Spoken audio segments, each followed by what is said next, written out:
பல லட்சம் போர் வீரர்களை கொண்ட பிரபஞ்ச நாட்டு மன்னன் சில ஆயிரம் போர் வீரர்களை மட்டுமே கொண்ட சிற்றரசை எளிதில் வென்றுவிடலாம் என தனது படை வீரர்களை அனுப்பினான். ஆனால் சிறிய அரசிடம் அந்த பிரபஞ்ச நாட்டு படை தோற்றது. பிரபஞ்ச நாட்டு மன்னனால் தனது பெரும் படையை எளிதில் தோற்கடித்ததை ஏற்றுக்கொள்ள முடியவில்லை. தனது படைகளை மீண்டும் திரட்டி சிற்றரசை வீழ்த்தியாக வேண்டும் என அனுப்புகிறான். இந்த முறையும் எளிதில் வெற்றி பெறுகிறது சிற்றரசு.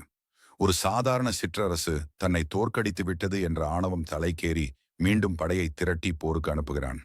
மீண்டும் தோல்வி தொடர்ந்து 4 முறை தோல்வியுற்ற பிரபஞ்ச நாட்டு மன்னன் ஒரு முடிவுக்கு வந்தான். ஆணவத்தை விட்டுவிட்டு தோல்வியை ஒப்புக்கொண்டான். ஆனால் நம்மை எப்படி வீழ்த்தினான் என கண்டிப்பாக அந்த நாட்டு மன்னரிடம் நேரில் சென்று கேட்க வேண்டும் என முடிவெடுத்தான்.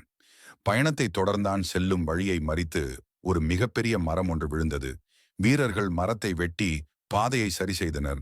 சிறிது தூரம் கடந்ததும் ஆறு ஒன்று வந்தது. இவர்கள் ஆற்றை கடக்கும் முன் ஆற்றில் காற்றாற்று வெள்ளம் மலமளவென வந்தது. அதனால் ஒரு நாழிகை காத்திருந்து ஆற்றை கடந்தனர்.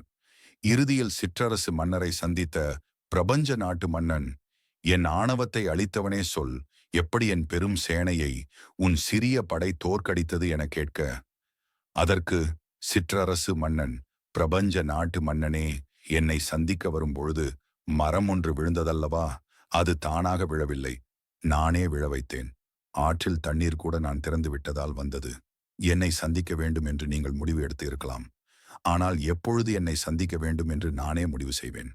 அதுபோலவே உங்கள் படை வீரர்கள் எங்களை எந்த இடத்தில் எதிர்கொள்வது என நானே முடிவு செய்தேன். அதனாலேயே எளிதில் வெற்றி பெற முடிந்தது.